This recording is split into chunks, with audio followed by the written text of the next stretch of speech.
Anna, good morning. It's lovely to be here. And so great to be with you always, Mavis. Thank you. So, Anna, I see that you've been visiting a lot of client countries recently.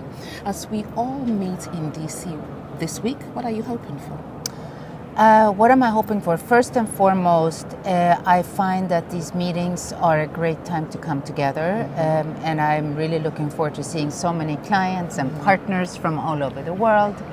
And I'm hoping to have really substantive and focused discussions about a couple of things that are top of my mind. And what are those? What are those? Well, of course, we're monitoring closely the overall global economic outlook. But one thing that we've really been also focusing on, and that seems to be on everybody's mind, and especially as I travel, is the issue around creation of enough jobs. Yes. And here, our numbers show us that over the next decade, there will be demand for about 1.2 billion jobs, and only about 420 million jobs are anticipated to be created.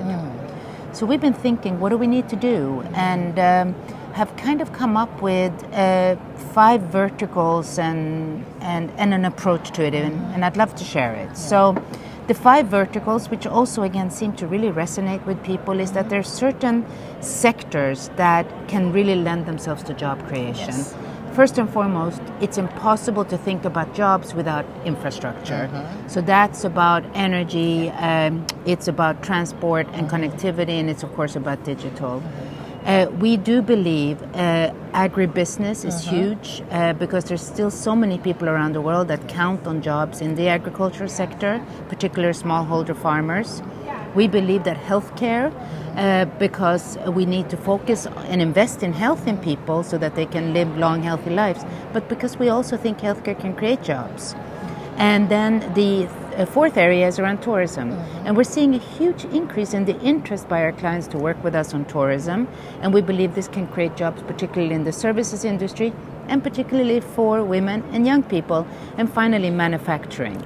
And manufacturing is really interesting because it's changing with the technological change around the world, but it's also changing in that there's a demand for more homegrown solutions to manufacturing and local job creation. Now, how does the World Bank Group come into this picture? I do think that our focus on public sector, which is where we need to help, in a way, unlock the key foundations for job creation, both through investment but also policy, regulatory reform, along with our diagnostics and our analytics, and of course our private sector arm, IFC and MIGA, that can come in and catalyze private capital. So jobs, that's what I'm expecting to hear. And then I can never take my eye off 2 things that are really close to my heart, and that is Mission 300, our drive for electricity in Africa. And here we're really looking at 300 million people by 2030. We're counting each and every connection, each and every investment that's going to be conducive, so looking forward to that. And then looking forward to also increasing the economic empowerment of women, because female labor force participation can be a game changer for economic growth. What about you? I have to say, listening to you, I just want to say ditto, but I can't. So, for me, we are meeting in very uncertain times. Yes. And there's a lot of noise in the system. What I'm really hoping for this week is that amidst all the noise, we will really create time to talk about the issues you've just highlighted, the importance of jobs. How do we get more jobs for people? Because a lot of the uncertainty is not just about jobs in Africa, it's as much about jobs in Europe, Yes. North America. Everybody is looking Everywhere. for jobs. So in that noise, I really want us to be able to cut through and focus on those pertinent issues, jobs. Let's focus on how we create the jobs.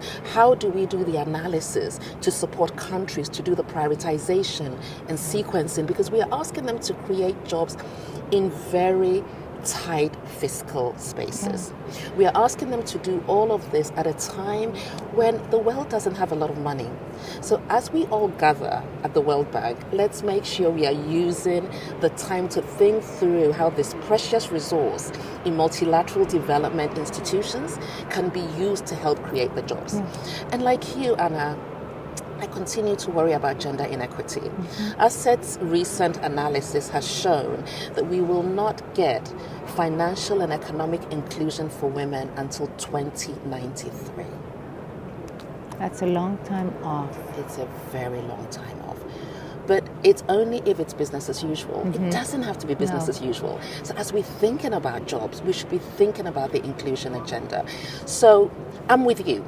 The priorities you've outlined are the priorities that I am hoping we will discuss. But for me, most importantly, we should think about the solutions. So, business ready.